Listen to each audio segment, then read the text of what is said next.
Bueno, hermanos, pues vamos a hacer algunas preguntas de algunos temas relacionados precisamente con el tema de la conferencia en este año acerca de la cristología, y solamente anticiparles la dinámica un poco.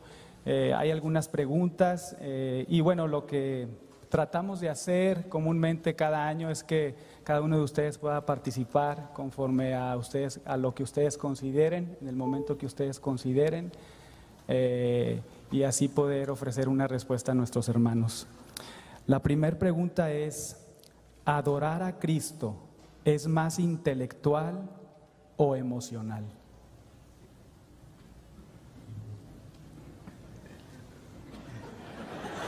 Las Escrituras no hacen esta división.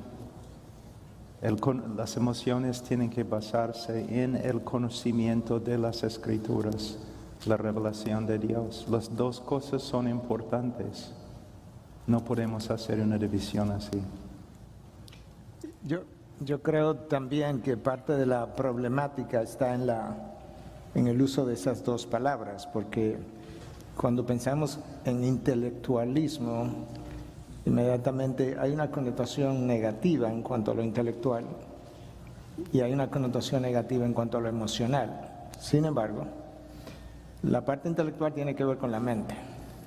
La mente necesita ser alimentada de la revelación de Dios, como ya aludía Paul.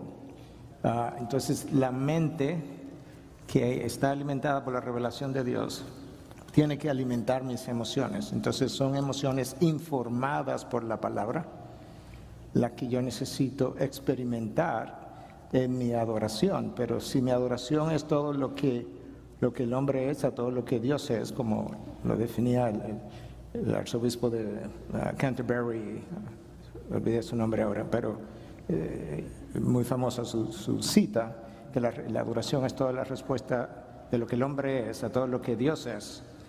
Entonces ahí están involucradas mis emociones. Pero una cosa es emociones y otra cosa es emocionalismo. El ismo es que me crea el problema en la mayoría de las palabras. Ser humano es bueno. El humanismo es otra cosa, porque crea toda una filosofía de cómo nosotros abordamos la vida.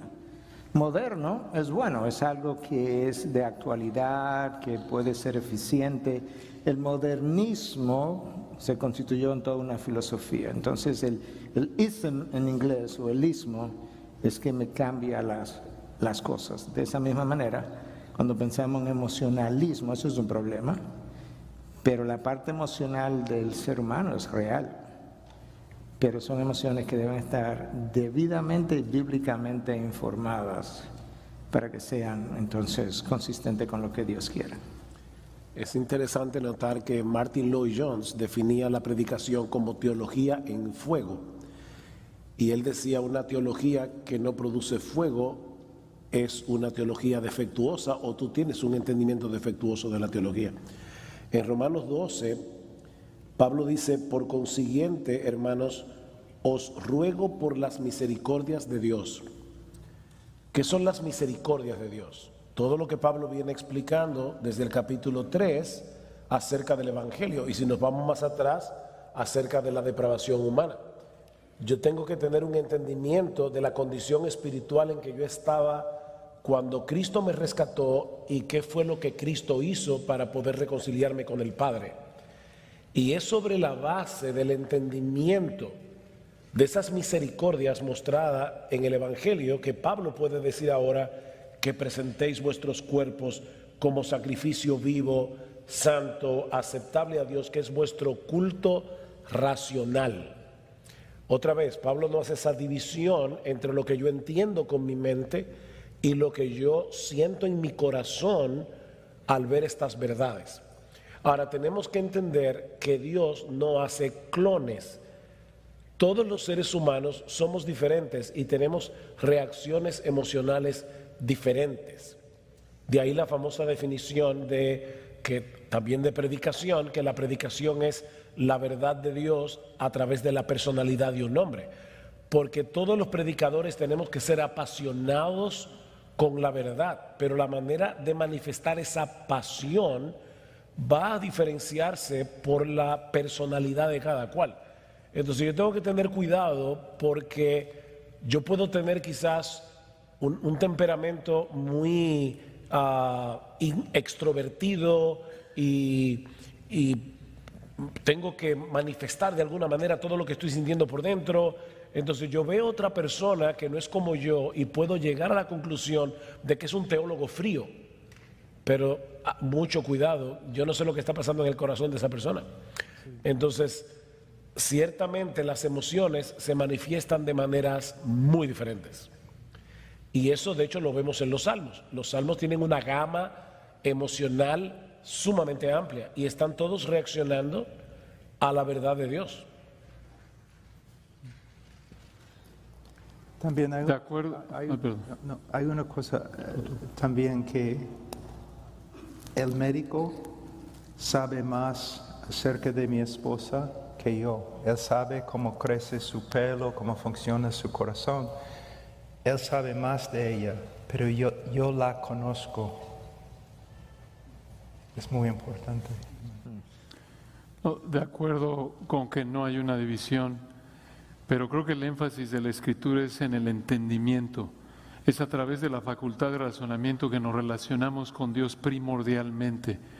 Y el énfasis lo ves, como lo acaba de decir Sugel, culto racional. Y es a la luz de lo que Pablo reveló en 11 capítulos en una escritura, es fijo. Ese objetivo es exterior a nosotros. Dios se pudo haber revelado y podría convertirnos mediante experiencias como la salsa ardiente, donde hubo un elemento cognitivo y también uno sentimental, pero es a través de la palabra, y la palabra apunta al elemento racional en primer lugar. Incluso usando la cita de Isaías 6, recordamos en Mateo 13, cuando el Señor dice, con el corazón entiendan y se conviertan. Entonces, primero tiene que haber comprensión. Claro que hay elementos, entendemos en la fe, de compromiso, hay que amar al Señor con toda nuestra mente, alma, corazón, fuerzas, pero empieza en la facultad de razonamiento, es mediante la facultad de razonamiento que nos relacionamos con Dios, porque tenemos que crecer en la gracia y el conocimiento. 1 Corintios 14, necesito el entendimiento en todo el asunto de los idiomas desconocidos para que haya edificación. Necesito comprender para que entonces pueda tener un concepto correcto de Dios, para que entonces pueda responder en sacrificio vivo. Y obvio, las emociones se alinean a lo que comprendo, es desde otro ángulo andar en el Espíritu y no satisfacer los deseos de la carne. La palabra de Cristo debe habitar en nosotros en abundancia, debe ocupar nuestra mente. Obvio, el corazón en la Biblia es sentimientos, voluntad, claro, todo eso, pero el énfasis primordial está en el área cognitiva, en el área del razonamiento, y ya las emociones se alinean a eso, y por eso el énfasis ahí una y otra vez. Perdona que añada, te iba a decir algo, no, está bien. No, solamente una ilustración de lo que están diciendo, de que no hay ninguna división, la Escritura no divide entre emoción, intelecto, pero sí vemos de que uno maneja al otro, ¿no? De que las emociones no deben manejar nuestro intelecto, sino al revés. Y un ejemplo de esto que para mí es muy llamativo se encuentra en 2 de Pedro, capítulo 1, donde Pedro está describiendo la experiencia y emoción que tuvo en la transfiguración, y luego llega al versículo 19 y dice, pero tenemos la palabra profética más segura, de que la Escritura es más segura que mis emociones, por eso mis emociones deben de fluir de mi entendimiento de Dios. Pero por eso también el balance que estamos escuchando, de que es un problema si no hay emociones, porque luego ponen en tela de juicio si realmente has entendido la Escritura. Lo que iba a añadir a esto que dijo Luis, porque de verdad el tema es tan importante. Cuando yo no voy primero por el intelecto para llegar de ahí a las emociones, es que se produce el emocionalismo, y yo puedo manipular las emociones del auditorio simplemente con ciertos elementos que los que saben manipular saben cómo usarlo, para levantar las emociones de la gente, pero no están reaccionando a la verdad que están entendiendo de la gloria de Cristo, de la salvación. Es una simple manipulación, como la que puede ocurrir hasta en un estadio de fútbol. Yo puedo poner a miles de gente a gritar, o en un concierto de música rock, y no tiene absolutamente nada que ver con esto. Ahora, ¿dónde está el peligro? Y por favor, hermanos, de verdad, ¿no? Yo quiero decir esto con toda la seriedad que yo puedo. El problema de esto es que cuando una persona se acostumbra a ir a una iglesia donde se les da una descarga emocional que no se produce por la verdad del Evangelio, sin darse cuenta, esa persona está siendo vacunada contra la verdad. Porque llega un momento en que al ir a una iglesia donde se expone las escrituras no lo soportan. Ellos necesitan esa adrenalina emocional.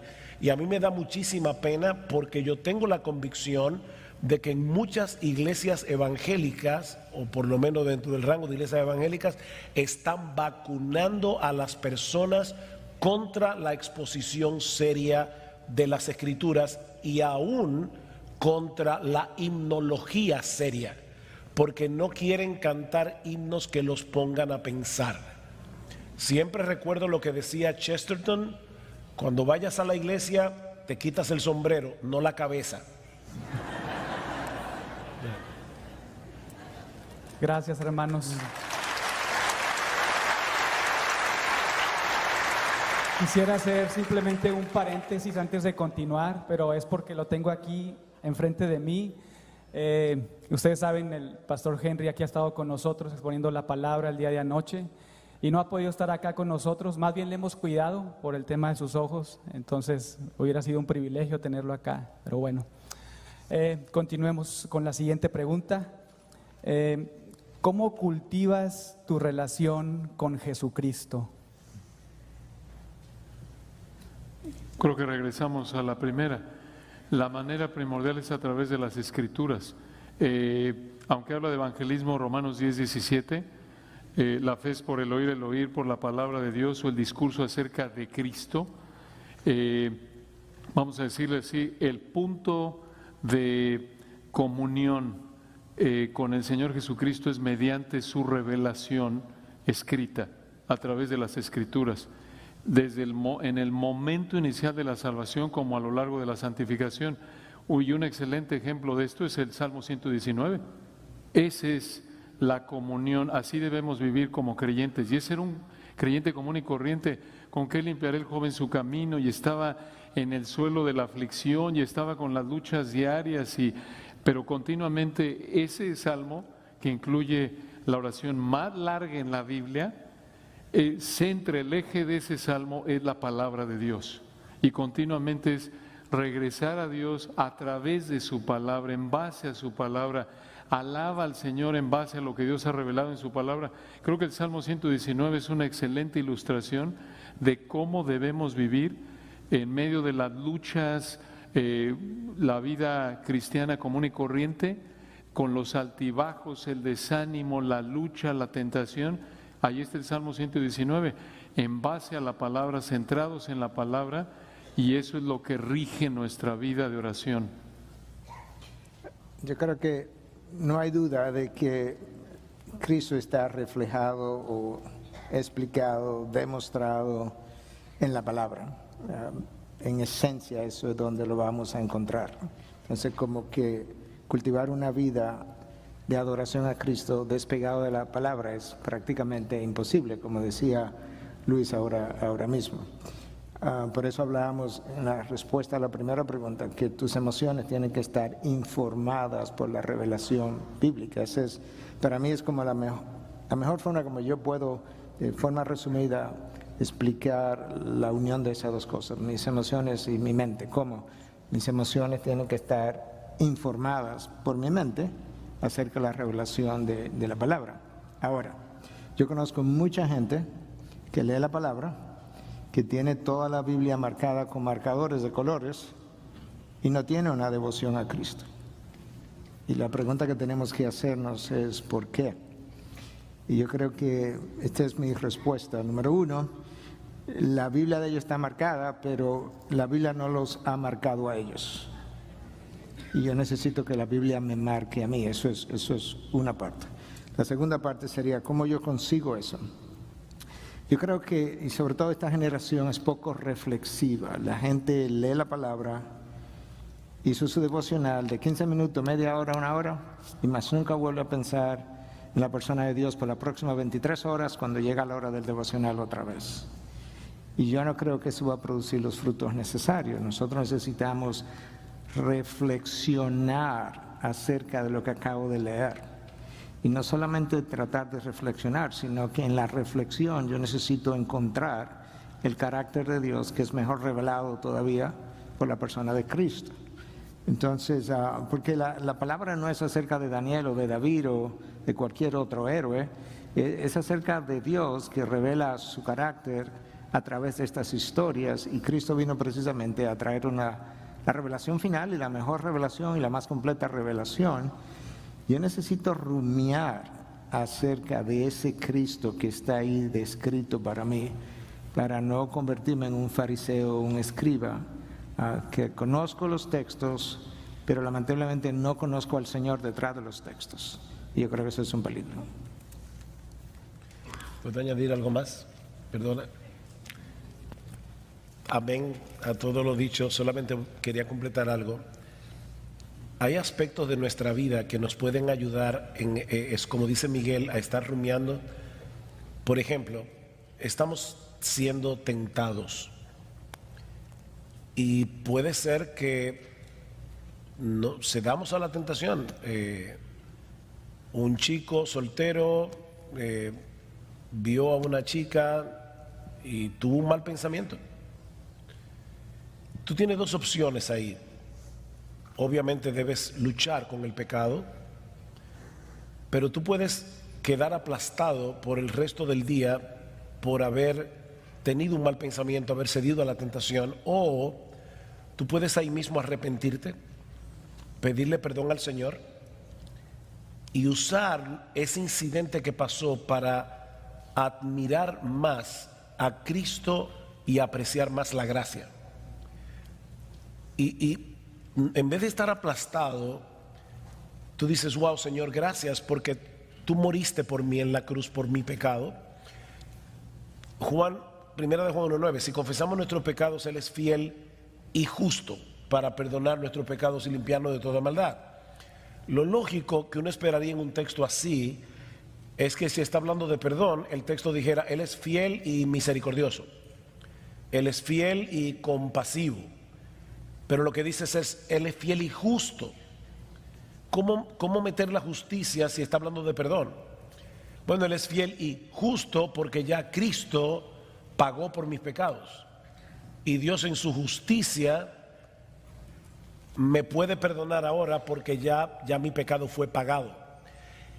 El hecho de estar viviendo con esa conciencia del Evangelio definitivamente nos ayuda a apreciar más a Cristo. Lo mismo que cuando no peco. Señor, gracias porque tú pusiste tu espíritu en mí, tú rogaste, yo rogaré al Padre y os dará otro consolador para que esté con vosotros para siempre. ¿Cómo tú pudiste resistir la tentación? Porque el Espíritu de Cristo en ti te ayudó, no fue en tus propias fuerzas.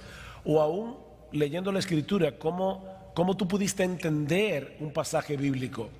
Por la iluminación del Espíritu de Cristo en ti. Entonces, tú puedes estar convirtiendo todo el día cada cosa en oración y en alabanza y en gratitud, porque Cristo no debe ser en nuestra vida una persona ausente.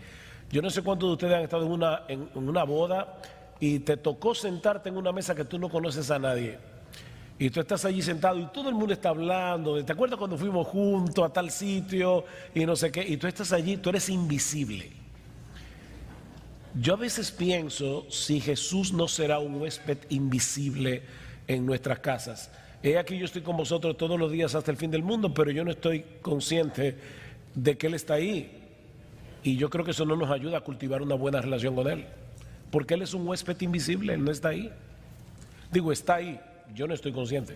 Hermano, una cosa, yo sé que muchos de ustedes, como yo, a través de los años han intentado cultivar una relación con Cristo por medio de oración, por medio de la palabra. A veces en tu horario tú pones, 6:30 en la mañana, voy a reunirme con Cristo todos los días, y al final de una semana ya has fracasado. Debemos pensar en cómo cultivar una relación con Cristo, pero nuestra esperanza final es que Cristo está cultivando una relación con nosotros. Es mi esperanza. Mis enfermedades, mis problemas, las pruebas en mi vida, desde mi conversión, Cristo ha obrado para cultivar una relación en Pablo. Cada prueba, cada problema, Él está cultivando su relación conmigo. Es mi esperanza. Yo no soy, mi dedicación a un tiempo silencioso o algo así no me da mucha esperanza.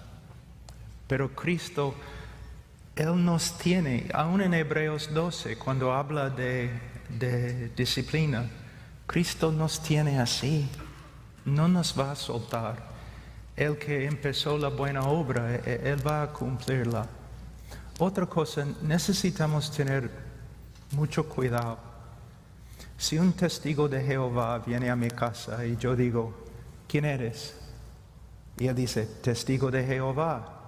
Yo también, entra.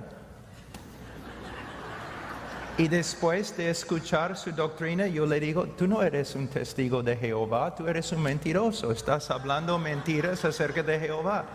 Lo que estoy tratando de decir es que no voy a permitir que otro me robe de mi herencia. Y muchos han salido de la iglesia carismática y tienen miedo de palabras como oración, como la obra del Espíritu Santo. En Efesios 1 y 3, Pablo habla de la oración. Los apóstoles dijeron, no vamos a servir mesas, vamos a dedicarnos a la oración y el ministerio de la palabra. Es por medio también de orar. Y yo he estudiado los puritanos, su vida devocional, los reformadores, los tempranos evangélicos, bautistas. Una cosa que yo he encontrado en común, que ellos tienen en común, es una vida de oración. Entonces, es la palabra, y la palabra tiene la preeminencia, pero no debemos dejar de pensar en orar. Y oración a veces es difícil. Es como hay un cielo de bronce, ¿no? Pero hay que seguir orando. Vale la pena, hermanos, vale la pena. Pero por último, nuestra confianza con respecto a la salvación está depositada en Cristo. Mi confianza de hacer progreso en santificación también está depositada en Cristo. Mi deseo de tener una relación más profunda, íntima con Cristo, cuando yo me veo en el espejo no encuentro mucha esperanza, pero cuando yo veo la fidelidad de Cristo en las escrituras, yo sé que voy a avanzar en mi relación con Él. Con el ánimo de conectar esa pregunta con la siguiente, si nos pueden ayudar, hermanos, ¿cómo lidiar con un cristiano o evangélico o con las sectas que niegan la deidad de Jesucristo? Un cristiano que niega la deidad de Cristo Yo pensé no es cristiano. Un ¿Cuál es? cristiano oxímoron. evangélico. Claro, no puede ser, lo ves por ejemplo en tercera de Juan, si alguno niega que Jesucristo ha venido en la carne, no tiene al Espíritu, no me acuerdo ahorita la frase exacta, pero es claro, ¿no? Este es el espíritu del anticristo, primera de Juan, pero cito tercera de Juan porque es tan claro ese texto, ahí cuando dice, segunda de Juan, dice ahí en segunda de Juan 7, porque muchos engañadores han salido por el mundo que no confiesan que Jesucristo ha venido en carne. Y ahí el texto en el griego apunta no solo a la encarnación, pero es Jesucristo, es el Dios encarnado, plenamente Dios, plenamente hombre. Estos, nos dice el texto, muchos engañadores han salido por el mundo que no confiesan que Jesucristo ha venido en carne. Quien esto hace es el engañador y el anticristo. Entonces no es creyente, hay que hablar la verdad en amor, hay que evangelizar al que dice ser hermano y lo mismo al que abiertamente niega la deidad de Cristo, ¿no? Yo creo que ahí están los testigos de Jehová, ahí están los mormones, ahí están los musulmanes que niegan la divinidad de Cristo. Entonces, la única manera de lidiar con la incredulidad es por medio de la palabra, obviamente, y orando al Señor que el Espíritu de Dios abra el entendimiento. Pero yo creo que, habiendo dicho eso, quisiera mencionar una historia de algo que a mí me ocurrió tratando de evangelizar a un médico amigo judío mientras ejercía medicina en Estados Unidos. Yo me junté con él en la cafetería y lo abordé bastante rápidamente y él me dice, déjame hacerte una pregunta. En esencia, tú lo quieres que yo me convierta, ¿verdad? Y yo dije, sí. Y entonces me dijo, tú hiciste de mí un proyecto. Eso nunca se me olvidó. Porque al final a la gente no le importa cuánto tú sabes hasta que ellos sepan cuánto ellos te importan a ti. Entonces, la primera cosa que yo quiero que esa persona sepa es que él o ella me importa. Y no es un proyecto. Yo tengo un deseo de presentarle a Cristo porque yo sé cuál sería su final sin Cristo. Pero la persona tiene que ver en mí más que como dice en inglés, un talking head de conocimiento. Tiene que sentir la compasión que Cristo tuvo por las multitudes y le habló la verdad. Entonces yo creo que en esos casos necesitamos esa combinación de gracia y verdad, de manera que la gracia nos acerca a su corazón y la verdad nos acerca a su mente y presentarle el Evangelio.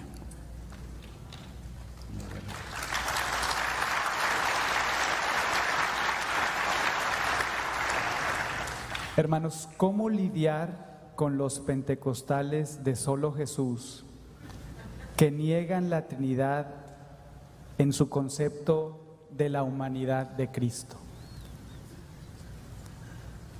La misma respuesta que la pasada.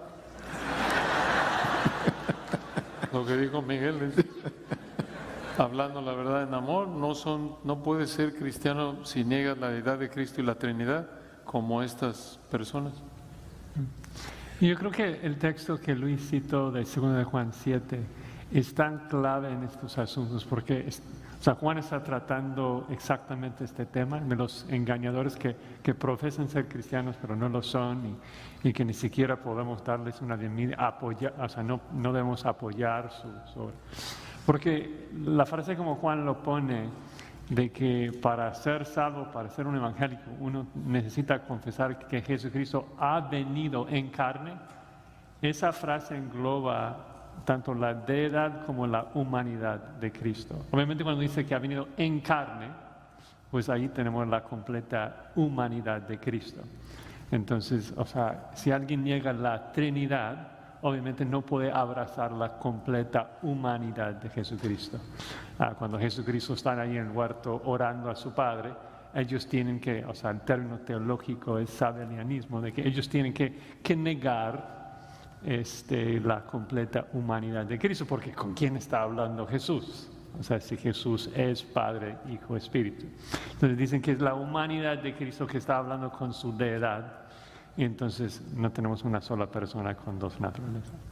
Pero regresando al 2 de Juan, tenemos la otra parte, que dice que Jesucristo ha venido. ¿Tú has venido a este mundo?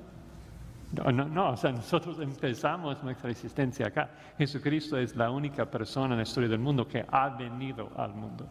Esto argumenta, o sea, habla de su preexistencia como Dios. Es un versículo que claramente enseña tanto la deidad como la humanidad de Cristo, y es cuestión, como han comentado mis hermanos, de entonces hablarles esta verdad en amor. Pero yo solamente tal vez agregaría lo que Salomón nos dice en Proverbios 26, de que tantas veces, yo no sé, en particular pastores, gente que ha estudiado en un seminario, queremos como dialogar, queremos ganar el argumento, mostrar que Jesús es Dios, y sacamos Juan 1, el griego, y no tiene anteoído. O sea, lo que les va a salvar es el Espíritu Santo por medio del Evangelio. Entonces, con compasión, con amor, hay que llamarles a arrepentimiento y decirles, o sea, sé que tal vez con buenas intenciones andas aquí casa por casa, pero no vas a ganar el favor de Dios haciendo eso. Hay una sola persona que puede ser tu Salvador, y llamarles al arrepentimiento y fe en Cristo.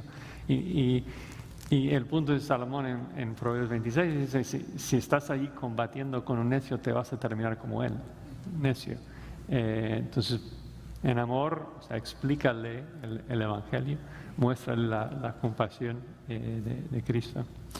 Yo creo que hay una diferencia enorme entre tratar de ganar el argumento y tratar de ganar el alma. Yo creo que muchas veces estamos tratando de ganar el argumento en vez de tratar de ganar el alma por medio de la exposición de la verdad. Pero en el caso de aquellos que niegan la humanidad de Cristo, que creo que tenía que ver con eso la pregunta, yo creo que ¿qué es lo que necesitan entender? Es la necesidad de que el Hijo de Dios, la segunda persona de la Trinidad, se hiciera hombre para que viniera a representarnos y poderle explicar entonces la necesidad de cumplir la ley a la perfección, de que el que muriera en mi lugar pudiera ser completamente sin pecado, pero tenía que ser hombre, porque es a mí que me está sustituyendo en la cruz, es a mí que me está representando en la cruz, es mi culpa que está cargando. Y por tanto, si ellos pudieran entender la obligatoriedad de la humanidad de Cristo para venir a representarnos a nosotros, el Dios hecho hombre, quizás eso le ayude a entender por qué Cristo tenía que ser verdadero Dios y verdadero hombre, 100% Dios, 100% hombre. Quizás es esa doctrina la que ellos necesitan. La encarnación de Cristo es la doctrina que ellos necesitan quizás llegar a comprender, la necesidad de la encarnación de Cristo, la famosa obra creo que de Anselmo, The God Man, el Dios hombre, y la necesidad de la cruz. Hace 1000 años de esa obra, o sea, que se escribió, precisamente porque ninguno de estos argumentos son nuevos, vuelven y vuelven y vuelven. Perdón. Hablaba con Josías antes del tiempo de preguntas y respuestas, y también él me decía que en algunos países de América Latina hay personas que profesan ser cristianas, pero que están negando la doctrina de la Trinidad. Y por eso ahora me voy a apartar un poco del tema de la deidad de Cristo y concentrarme en el tema de la Trinidad.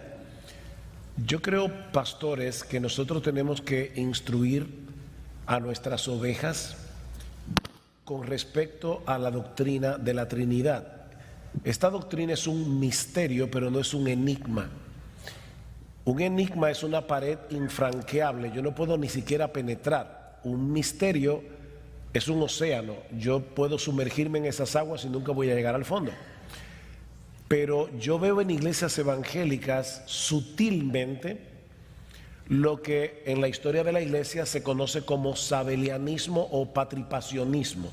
Es como que hay una sola persona divina que a veces aparece como Padre, a veces aparece como Hijo, a veces aparece como Espíritu Santo. Pero eso es una herejía. Hay tres personas divinas, el Padre, el Hijo y el Espíritu Santo, pero son un solo Dios. Por ejemplo, a veces escucho a hermanos con buena intención, de verdad, orando y dicen: Padre, yo te doy gracias, y luego meten en la oración y dicen: porque tú moriste en la cruz. No, el Padre no murió en la cruz. El que murió en la cruz fue el Hijo. Y esto es importante porque el cristianismo es eminentemente trinitario. Nuestra salvación es trinitaria, nuestra adoración es trinitaria. Aún yo creo que nosotros los pastores tenemos que escoger bien los himnos que vamos a cantar, porque debe haber un balance en ese sentido. Nuestra alabanza debe ser trinitaria. Entonces yo creo que aquí debemos animar a los pastores a que entrenen bíblicamente a sus ovejas para que ellos entiendan de qué se trata la doctrina de la Trinidad. Y aún, como decían nuestros hermanos, no vamos a ganar el argumento simplemente con el intelecto. Necesitamos amar a la persona y depender del Espíritu de Dios.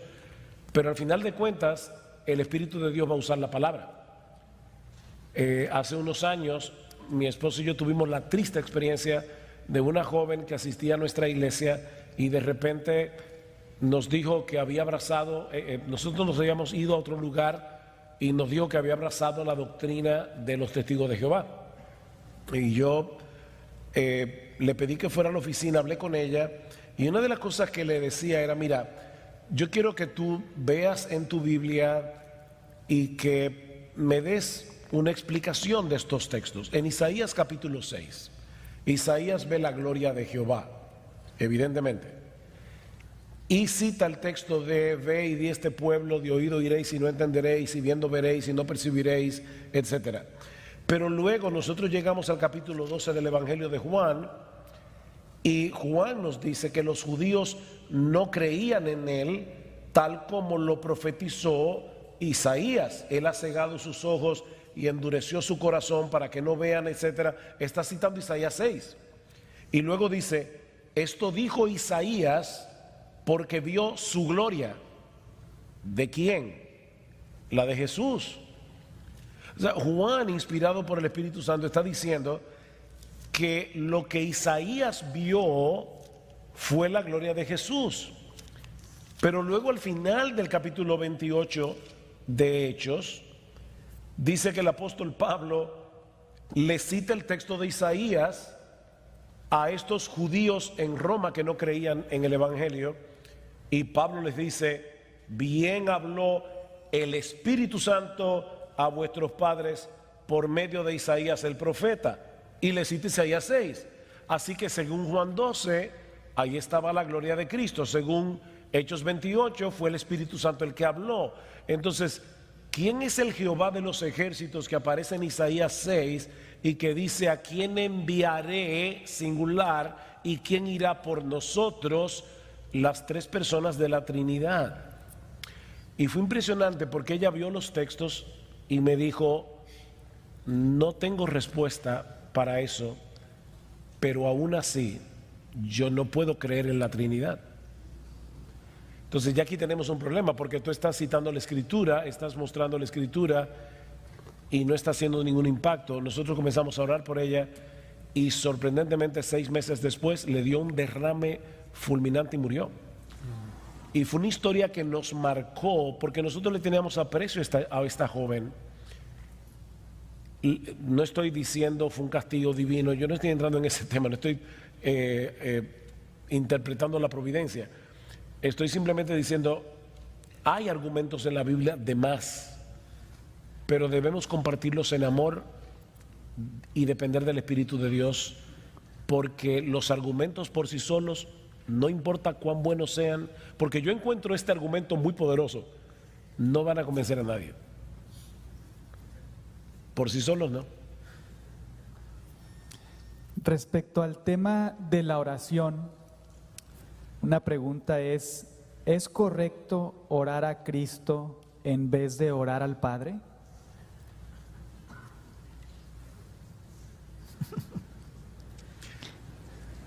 Sí, estamos regresando al tema realmente de la Trinidad.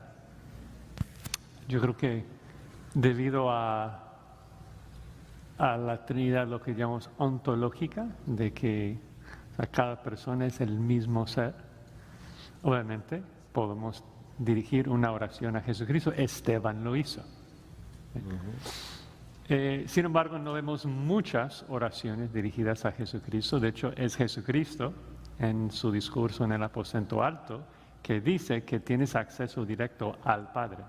Que dentro de la economía de la redención, dentro del plan de redención, vemos una jerarquía de papeles, de que el Padre envía a su Hijo, el Hijo está sujeto a su Padre. Entonces, Él nos invita a orar directamente al Padre. Pero el punto es que, debido a la Trinidad ontológica, obvio, podemos orar al Espíritu, orar a Jesús, orar al Padre, porque es el mismo ser, es Dios. Jesús es Dios, el Espíritu es Dios, entonces claro que podemos orar. Pero debido a la que los teólogos llaman la Trinidad económica, de que existen papeles diferentes en la Trinidad, la mayoría de las oraciones que vemos en la Escritura son dirigidas al Padre.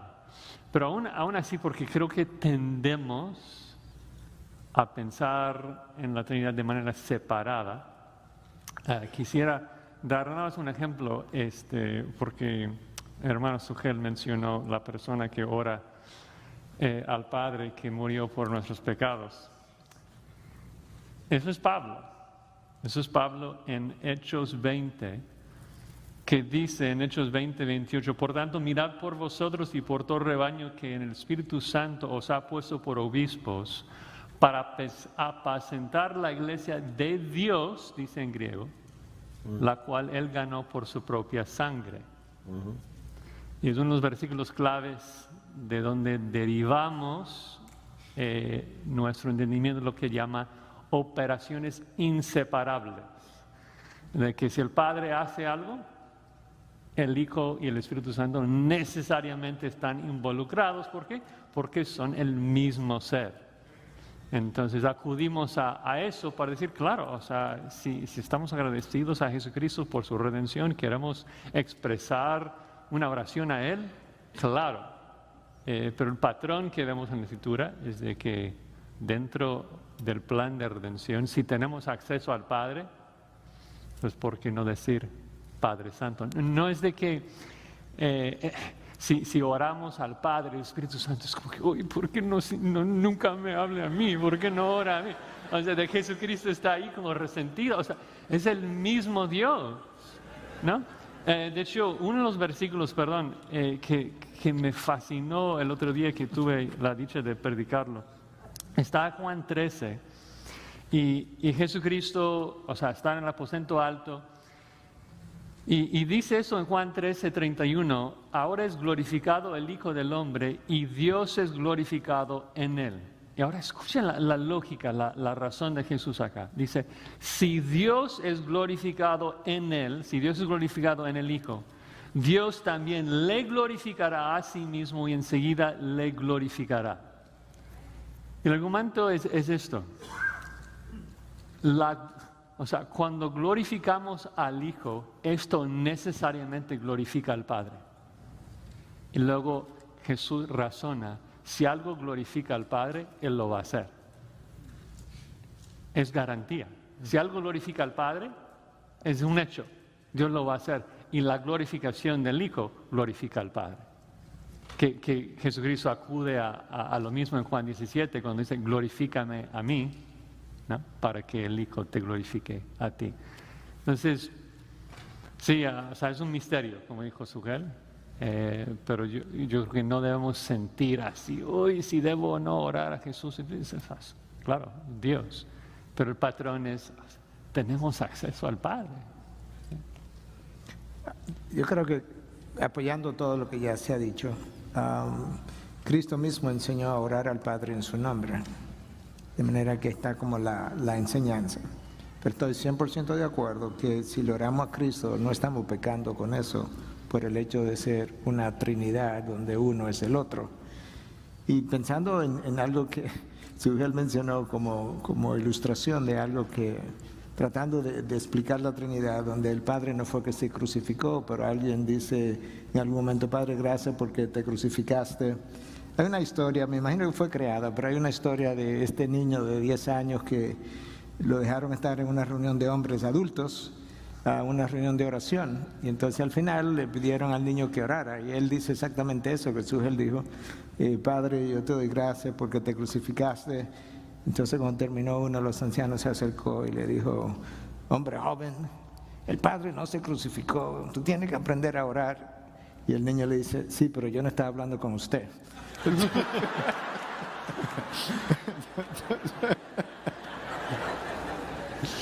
Entonces yo creo que aún esa es la enseñanza. Si le oramos a Cristo, no creo que Cristo está, ni el Padre está molesto con que haya sido hecho de esa manera, o aún por el Espíritu, porque de lo contrario no estamos dándole igualdad a estas tres personas. Y como Cristo dijo, el que me ha visto a mí ha visto al Padre, yo y el Padre uno somos. Entonces yo creo que ahí que está la respuesta. No sé si Paul o... Sí, una de las consolaciones más grandes en la obra de la Gran Comisión es, aquí Cristo está hablando, yo estoy con vosotros todos los días hasta el fin del mundo. Él no dice, aquí yo estoy con vosotros todos los días hasta el fin del mundo, pero no me puedes hablar.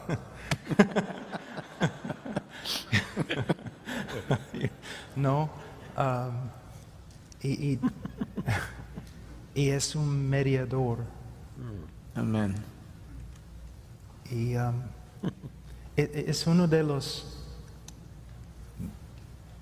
misterios con los cuales los teólogos tienen que luchar, pero los niños no tienen problemas.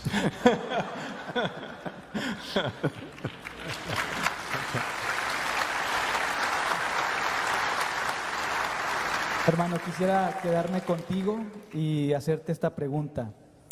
¿Qué opinas de los que dicen, muestra el Evangelio siempre, incluso si es necesario, hazlo con palabras? Bueno, dicen que proviene de Saint Francis of Assisi, ¿no? Pero yo estudié la frase, es posible que él no dijo tal cosa de esa forma. Predica la palabra con tu vida, usa palabras cuando sea necesario. Es quizás la cosa más estúpida que he escuchado en toda mi vida. Soy muy limitado en mi español, entonces ellos pueden darles la explicación teológica, pero no puedes compartir el Evangelio sin hablar, lo siento.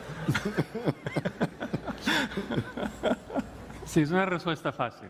O sea, no puedes vivir buenas nuevas, puedes hablarlas, puedes proclamarlas. ¿El Evangelio qué es? Es un mensaje. Sí. Y el mensaje tiene que ser transmitido. Tú puedes y debes vivirlo, pero eso es otra cosa. O sea, tú tienes que predicar el mensaje y vivir el mensaje. Lamentablemente mucha gente predica el mensaje pero no lo vive. Pero si solamente lo vivo y no lo predico, la gente no sabe todavía cuál es el mensaje. La gente puede pensar que es una vida moralista, de buena gente, de buena persona, buenas obras. Yo necesito predicar el mensaje y luego vivir el mensaje. Y entonces ahora hay una consistencia agregada a mi vida y un poder también, en el sentido de que Dios es honrado y probablemente la gracia de Dios fluirá más a través de una vida consistente, porque vive y predica y vive el Evangelio, que una vida incoherente, que lo predica pero no lo vive. Y eso es Tito 2, eso es adornar la doctrina de Dios. Exactamente. Es la vida respalda o es una ilustración, una consecuencia del poder transformador del Evangelio por el poder del Espíritu a través de la palabra. Y cuando dicen Tito 2, para que en todo adornen la doctrina de Dios, quiere decir que lo hacen atractivo en el sentido de que quiero oír, quiero ver por qué, me veo atraído por lo menos a nivel superficial, inicial, visual, pero Romanos 1, El Evangelio es poder de Dios para salvación a todo aquel que cree, no que lo ve. Tienes que creerlo. Tienes que, otra vez, la fe es por el oír y el oír por la palabra de Cristo. Y ahí en Tito 2, la palabra para adornos, mi memoria no me falla, está relacionado a la palabra cosmeo, de donde viene nuestra palabra cosmético, que tiene que ver con el adorno de la cara. Es como embellece el evangelio con tu vida, o embellece la doctrina que predica con tu vida. O sea que estoy de acuerdo con lo que Luis dice. Hermano, quizás la historia más triste que he escuchado en el campo misionero es: yo tengo un amigo que trabaja en Indonesia, y cuando llegó a Indonesia, es un predicador, ¿no? Cuando llegó a Indonesia, en el barrio donde estaba viviendo, cuando él compartió con las personas, soy cristiano, soy misionero, casi todos le dijeron, está bien, porque había un cristiano misionero que vivió aquí como 20 años, 25 años.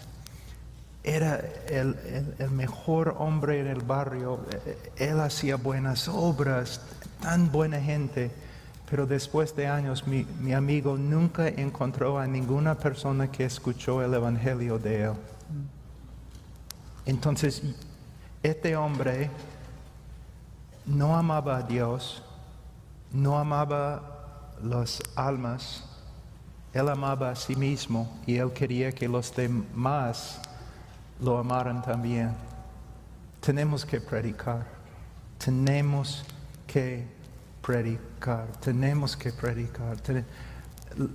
Hay muchos misioneros en el campo misionero que no deben ser misioneros porque no predican. Una de las razones por las cuales me encanta el seminario acá es porque ellos entrenan predicadores. Yo recuerdo la primera vez que fui a la capilla, simplemente para sentarme allí y escuchar al predicador, y Dr. MacArthur entró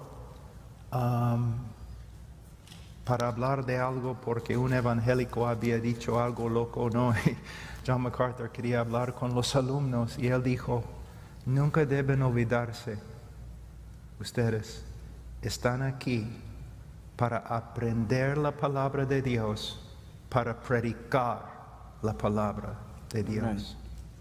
Eso es lo que necesitamos, predicadores. Amén.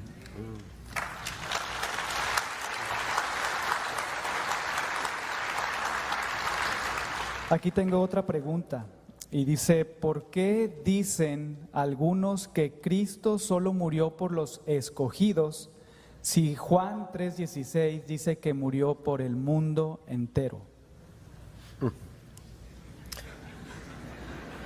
Bueno, decimos eso porque la Biblia lo dice. En Juan capítulo 10, luego voy a ir a Juan 3:16, pero en Juan capítulo 10, en el discurso del buen pastor, el Señor dice, cuando saca todas las suyas, dice, a este le abre el portero y las ovejas oyen su voz, llama a sus ovejas por nombre y las conduce afuera. Cuando saca todas las suyas, ya va delante de ellas y las ovejas lo siguen, las ovejas porque conocen su voz. O sea, las ovejas de Jesús conocen su voz. Más adelante sigue hablando el Señor y dice, yo soy el buen pastor da su vida por las ovejas. ¿Cuáles son las ovejas? Ya las describió, los que lo siguen a Él. Luego, más adelante, dice de nuevo, tengo otras ovejas que no son de este redil, a este también me es necesario traerlas y oirán mi voz, porque las ovejas de Jesús oyen su voz y serán un rebaño con un solo pastor. Por eso el Padre me ama, porque yo doy mi vida para tomarla de nuevo. Nadie me la quita, sino que yo la doy de mi propia voluntad. ¿Por quiénes? Bueno, seguimos leyendo. Estos judíos rebaten algo de Jesús y Él les dice en el versículo 25, os lo he dicho y no creéis. Y no creéis porque no sois de mis ovejas. Así que Cristo hace una distinción muy clara. Yo doy mi vida por las ovejas. ¿Y quiénes son las ovejas? Los que oyen mi voz. ¿Y ustedes por qué no creen? Porque ustedes no son de mis ovejas. Luego llegamos al capítulo 17 del Evangelio de Juan y el Señor dice claramente: Padre, yo ruego por ellos. ¿Por quiénes? Dice, por los que tú me diste. Yo no ruego por el mundo, dice Cristo, sino por los que me has dado, porque son tuyos. O sea, una vez más, Jesús dice, yo no ruego por el mundo. Yo no ruego por ellos, yo ruego por mis ovejas. Entonces Jesús dio su vida por sus ovejas. Efesios 5:25, maridos, amad a vuestras mujeres, así como Cristo amó a la iglesia y se entregó por ella, para santificarla. Cristo tiene una sola esposa y Él murió por ella. Ahora bien, Juan 3:16 habla de un amor de Cristo sin distinción, en el sentido de que Cristo no solo murió por los judíos, Cristo no murió, Él murió por el mundo. El tema ahí no es si Él murió por todos y cada uno de los habitantes del planeta Tierra y los que iban a habitar el planeta a través de todos los siglos. No es en ese sentido que Cristo está usando allí la palabra mundo. Cristo murió por el mundo porque Él no murió solo por los judíos, Él murió por un mundo de maldad, un sistema de maldad. O sea, el amor de Cristo es tan grande que Él murió por sus ovejas, Juan 10, pero esas ovejas pertenecían a un mundo de pecado, a un mundo de maldad. Y ahí es precisamente donde se ve el amor de Jesús. Entonces, es un amor que no distingue razas.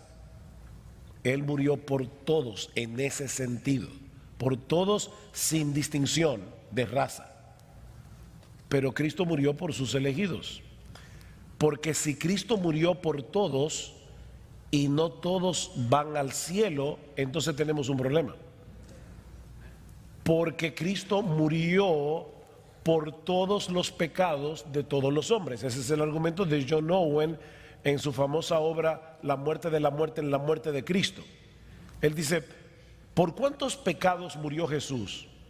Bueno, Él murió por todos los pecados. ¿De quiénes? Bueno, si murió por todos los pecados de todos los hombres, todos debieran salvarse porque ya Cristo pagó por todos los pecados de todos los hombres. Alguien puede decir, no, porque algunos son incrédulos y la incredulidad no es un pecado, es un pecado. Así que si Cristo murió por todos los pecados de todos los hombres, nadie debería ir al infierno, ni siquiera los incrédulos, porque Él murió por todos los pecados de todos los hombres y la incredulidad también es un pecado. Pero Él murió por todos los pecados de algunos hombres. Él murió por todos los pecados de sus elegidos. Ahora, cuidado. Cuando yo predico el Evangelio, yo asumo de entrada que tal vez Cristo murió por esa persona. Yo no sé por quiénes Cristo murió. Así que yo voy a predicar el Evangelio a todo el mundo. Y le voy a decir, si te arrepientes de tus pecados, tú vas a ser salvo. Si tú confías en Jesús, tú vas a ser salvo, porque ese es el mensaje del Evangelio. Yo no lo voy a decir, claro, depende de si Cristo murió por ti. No, Cristo murió en la cruz por pecadores como tú y como yo. Si tú te arrepientes de tu pecado, serás salvo.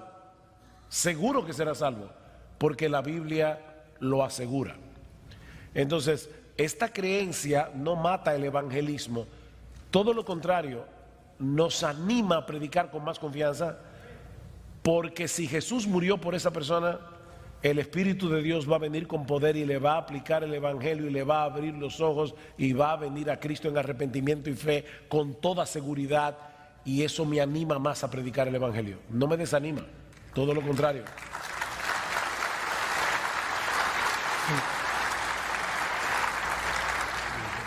¿Qué podemos entender por la perseverancia de los santos? ¿Qué podemos entender? Fue la pregunta. Que los santos perseveran. No, es importante porque Yo creo que algunos creen en la perseverancia de los impíos. ¿En qué sentido? Dice, ustedes son los que creen salvo, siempre salvo. Mire, en mi barrio había una persona que profesó ser cristiano y ahora es un borracho y no sé, entonces se va al cielo. No, porque yo no creo en la perseverancia de los impíos.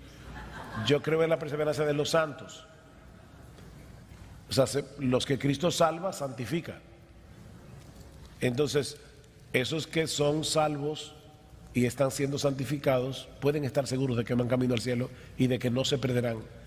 Porque Jesús dice, mi Padre que me las dio, mis ovejas, es mayor que todos y nadie las puede arrebatar de las manos de mi Padre. Yo y el Padre somos uno. Si un cristiano se pierde, nosotros tenemos un gravísimo problema porque estamos diciendo que la justicia de Jesús no es perfecta. Lo que sucede en la salvación es que Cristo pone en mi cuenta su justicia perfecta y es su justicia por su justicia que yo soy salvo. Si un cristiano se pierde, entonces la justicia de Cristo no era suficiente. Los santos perseveran porque Dios los preserva. Esa sería la mejor forma de pensar en la perseverancia de los santos. Si Cristo me entrega vida eterna y yo luego la pierdo, realmente lo que me entregó fue una vida temporal, pero Él me entregó vida eterna. Y esa vida eterna entonces jamás puede perecer, precisamente. Entonces, yo creo que la palabra tiene múltiples textos para hablar de la perseverancia de los santos. Paul mencionaba uno de ellos, aquel que comenzó la buena obra será fiel hasta completarla. Romanos 8, al final del capítulo, ¿quién nos separará del amor de Cristo? Ni la muerte, ni la vida, ni lo alto, ni lo bajo, ni ninguna otra cosa creada. ¿Eres tú una cosa creada? Claro que soy una cosa creada. Ni ninguna otra cosa creada nos podrá separar del amor de Dios que es en Cristo Jesús. Mi Padre más grande que todos y nos tiene como en la palma de su mano y nadie se la puede arrebatar.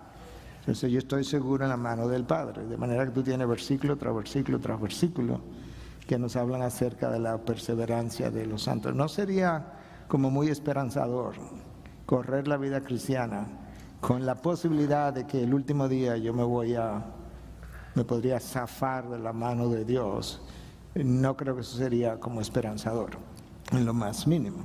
La única manera como la gente puede pensar en eso es cuando tú crees que tus obras contribuyen a tu salvación y por tanto, quizá cuando me saquen cuenta, mis obras no me dieron.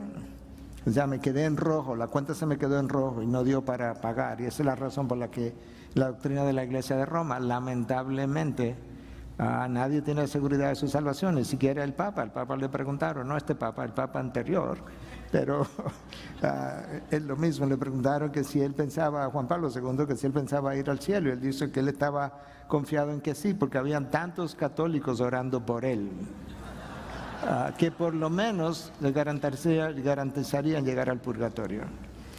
Eso no es muy esperanzador, honestamente. Esa no es la clase de esperanza que la palabra de Dios nos ofrece. Pero si me permite 30 segundos para referirme a la pregunta anterior. Creer que Cristo murió por todo el mundo nos crea un problema más grande todavía, literalmente hablando. Porque, déjame leerte un solo versículo. Romanos 6, 5 dice, porque si hemos sido unidos a Cristo en la semejanza de su muerte, ciertamente lo seremos también en la semejanza de su resurrección. De manera que todo el que se unió a Cristo en su muerte va a resucitar con Cristo. Si Cristo murió por todo, entonces todos estaremos yendo al cielo. Y eso es universalismo. Y no creemos en el universalismo.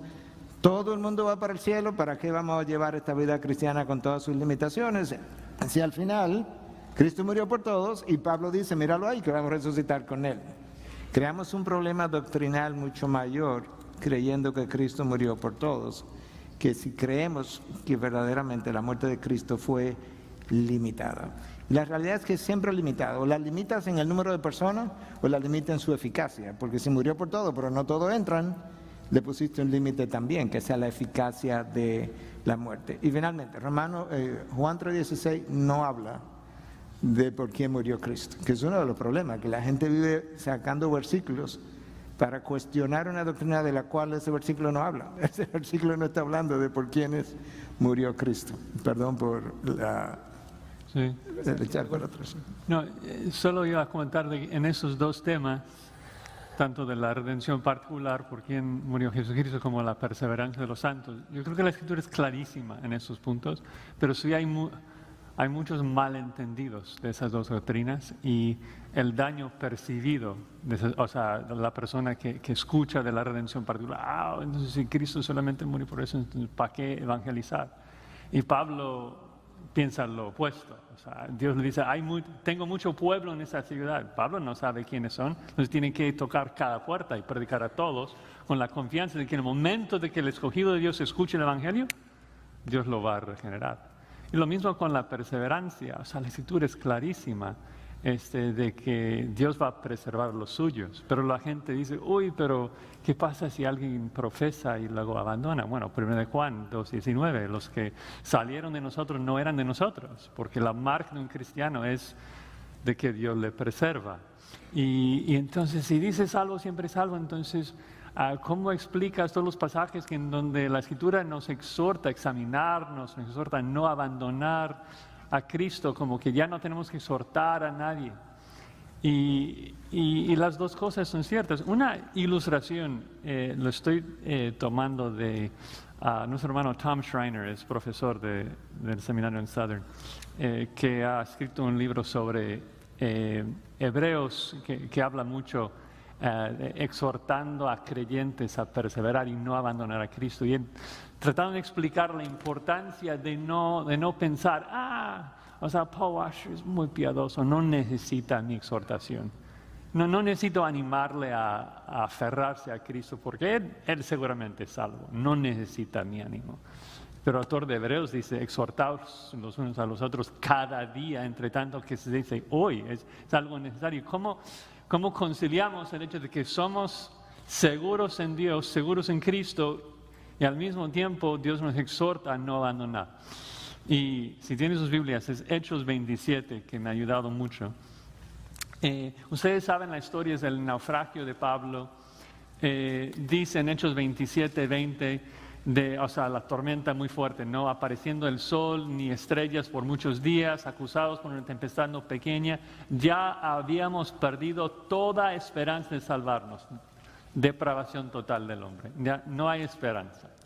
Entonces Pablo 21, como ya hacía mucho que no comíamos, puesto en pie en medio de ellos, dijo: habría sido de cierto conveniente, varones, haberme oído y no zarpar de Creta tan solo para recibir este perjuicio y pérdida. O sea, les dije que eso iba a pasar.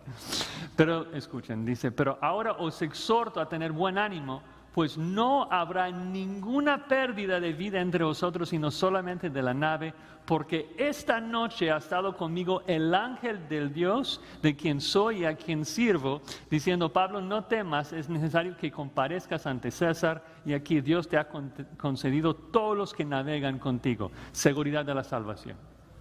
Dios les ha comunicado a cada uno de ellos, todos van a llegar a salvos a Roma. ¿Qué pasa? Pasan unos días y hay 3 tipos de personas ahí en el barco: los soldados, los prisioneros y los marineros que están navegando el barco.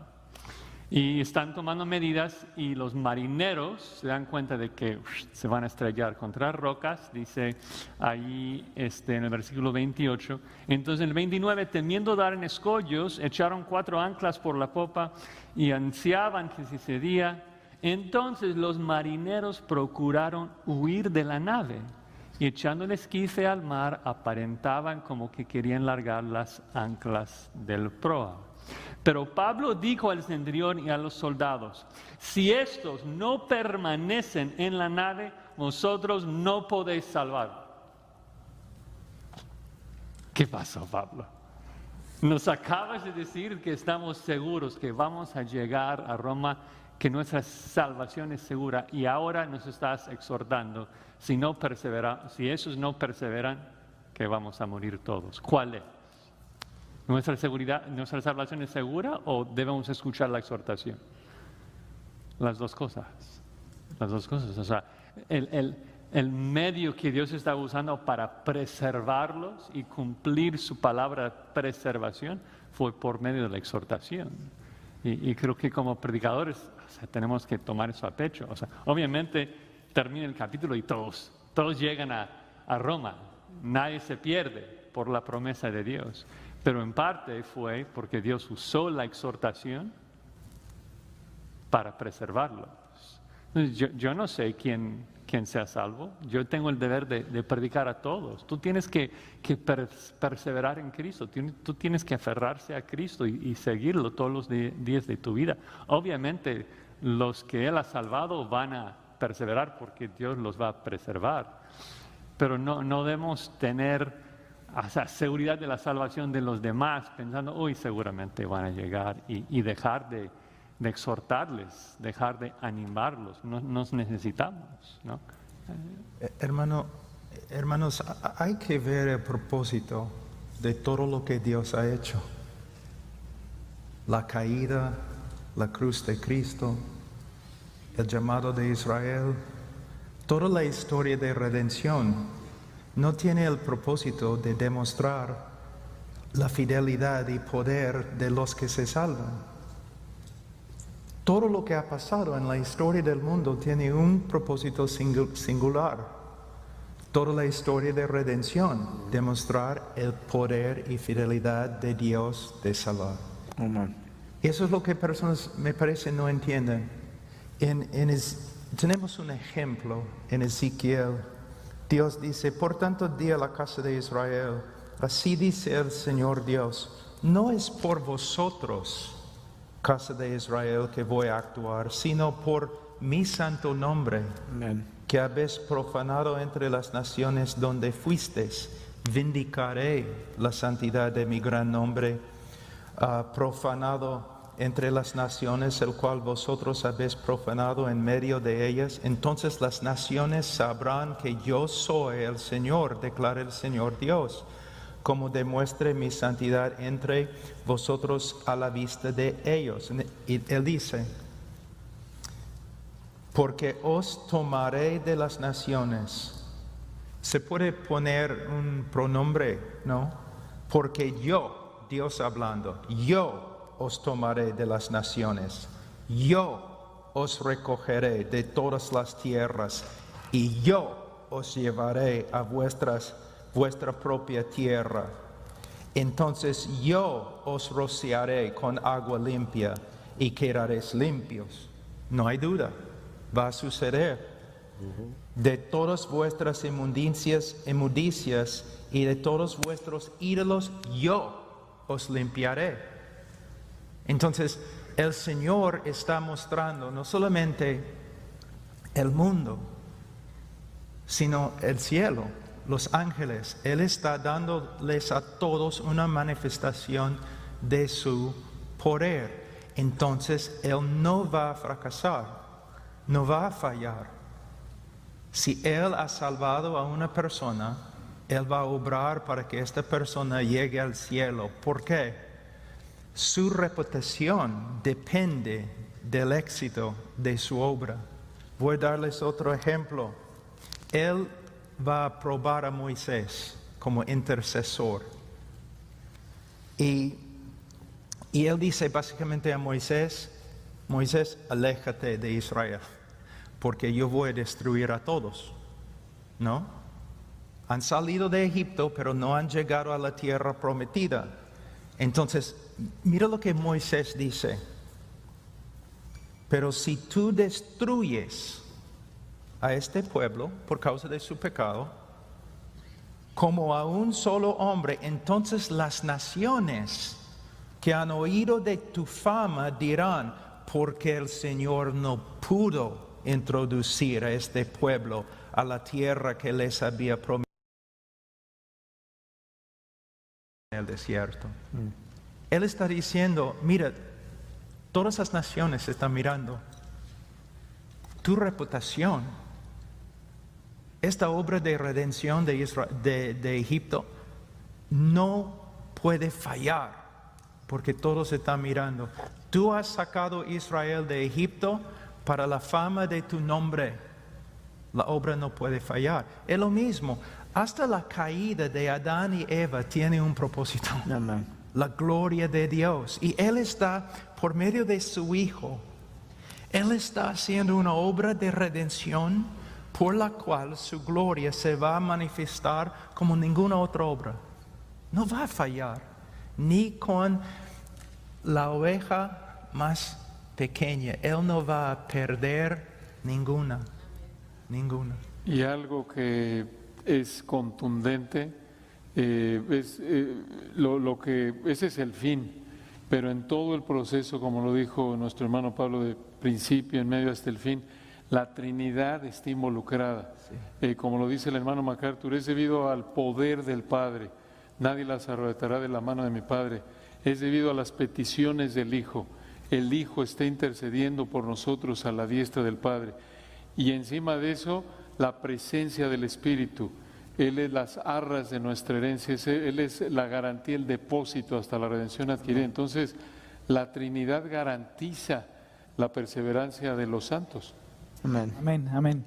Hermanos, se nos está yendo el tiempo, nos quedan unos minutos y quisiera cerrar esta sesión con una última pregunta que considero muy importante y es la siguiente: ¿es necesario creer en la muerte vicaria de Jesucristo? Si quieres ser cristiano. Sí. Al que no conoció pecado, por nosotros le hizo pecado, en nuestro lugar sustituto. Sí. El que no cree en la muerte vicaria de Jesús no puede salvarse. No. O sea, cuando hablamos de la muerte vicaria es Cristo murió para pagar mi deuda con la justicia divina. Cristo murió en mi lugar. Cristo murió por mis pecados. El justo por los injustos para llevarnos a Dios. Entonces, eso es esencial. De hecho, cuando Pablo resume el Evangelio en 1 Corintios capítulo 15, ¿cuál es el resumen que Pablo da? Dice el apóstol Pablo: este es el Evangelio que yo les prediqué, que Cristo murió por nuestros pecados conforme a las Escrituras, que fue sepultado y que resucitó al tercer día conforme a las Escrituras. Cristo murió por nuestros pecados. Entonces, esa es la muerte vicaria y es parte esencial del Evangelio. Sin eso no hay Evangelio. Hermano, los que niegan la cruz así no son cristianos progresivos, son herejes antiguos, nada más. Hermano, ¿no es cierto? La cosa más hermosa en nuestra vida es que Cristo murió por nuestros pecados. ¿Cómo es que ellos odian la doctrina que es la doctrina más preciosa para los cristianos verdaderos a través de 2000 años de la iglesia? Amén. No, hermanos, no.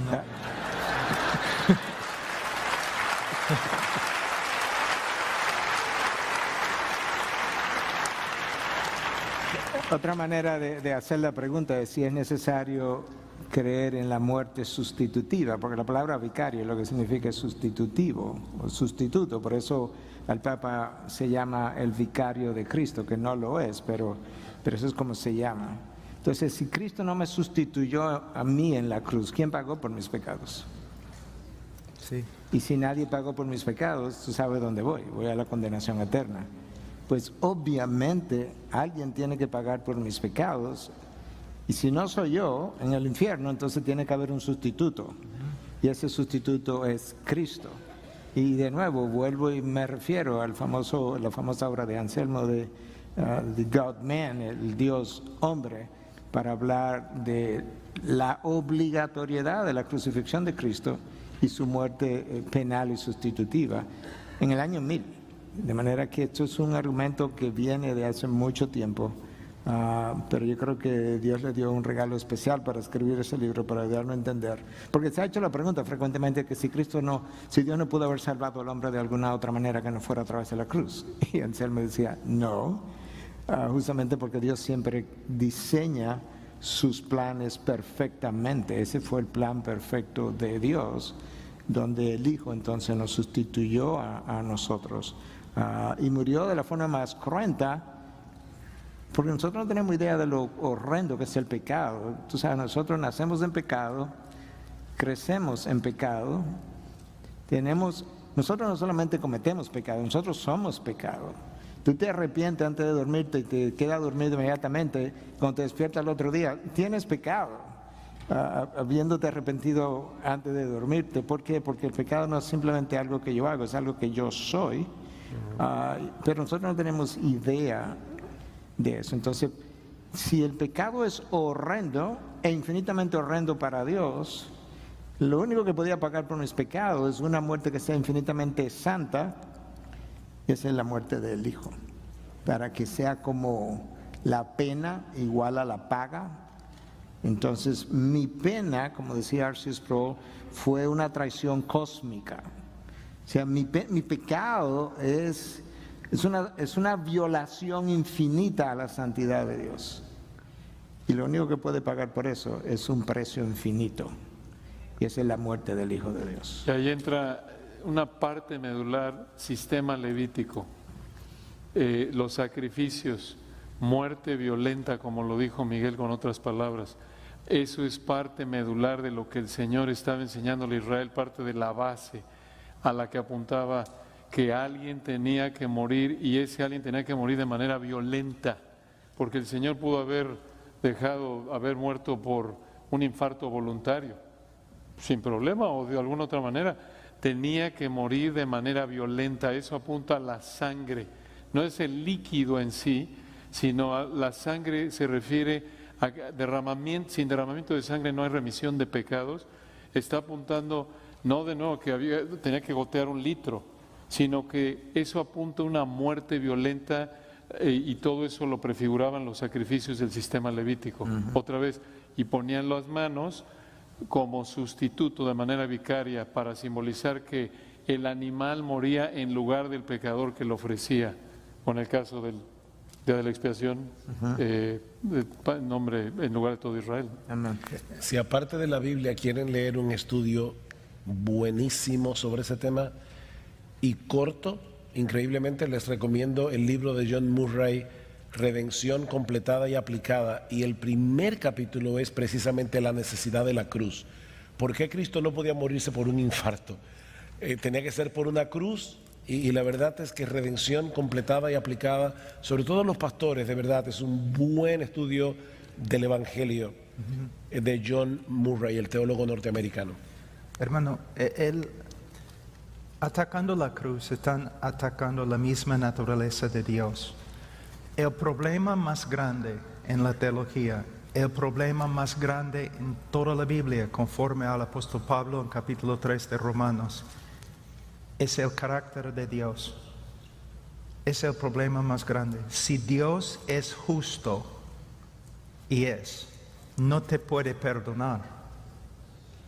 ¿Cómo puede un Dios justo perdonar al culpable y mantener su justicia a la vez?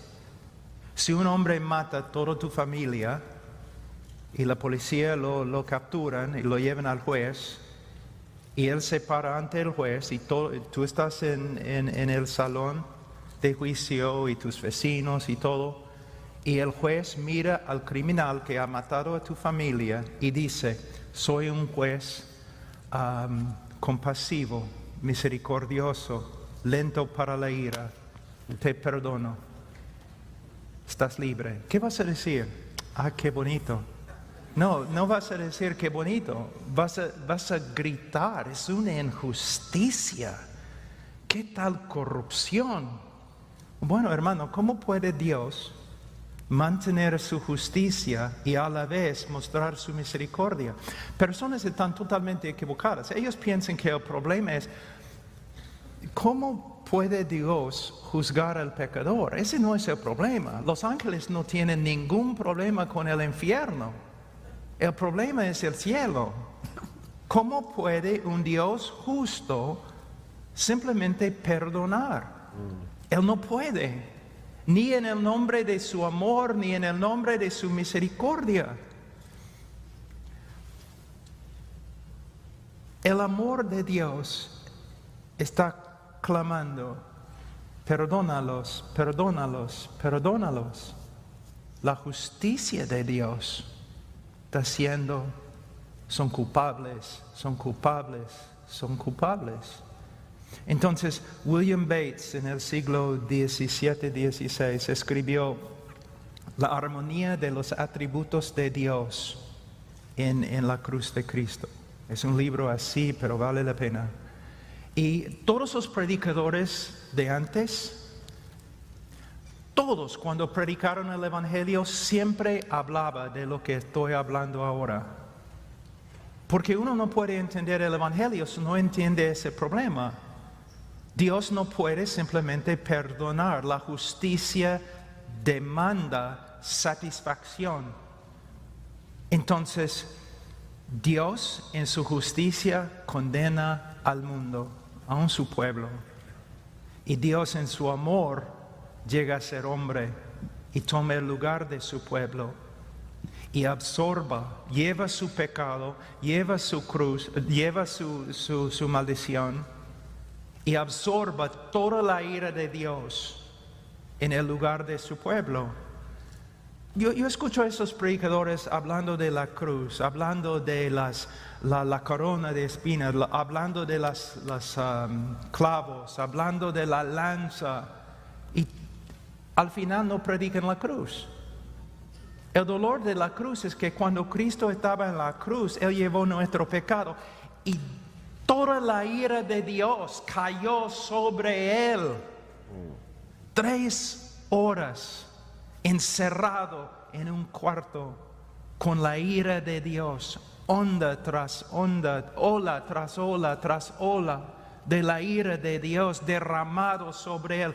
Ni un arcángel en el cielo nunca va a comprender lo que Cristo sufrió las 3 horas bajo la ira de Dios. Solamente la mente de Dios comprende.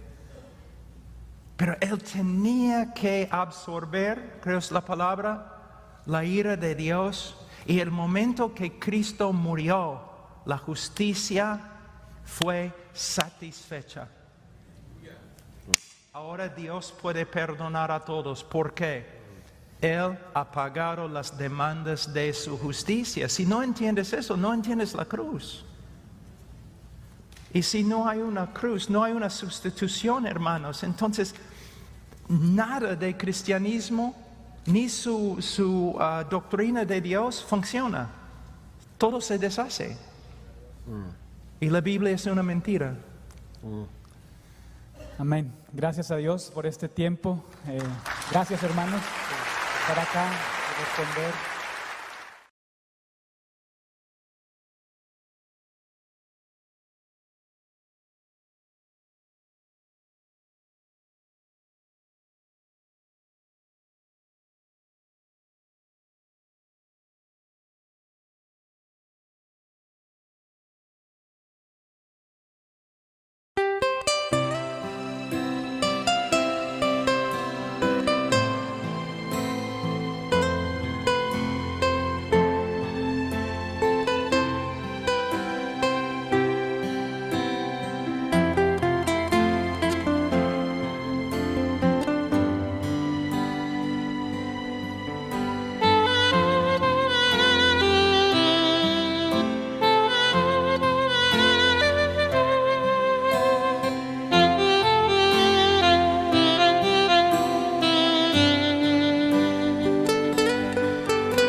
Thank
you.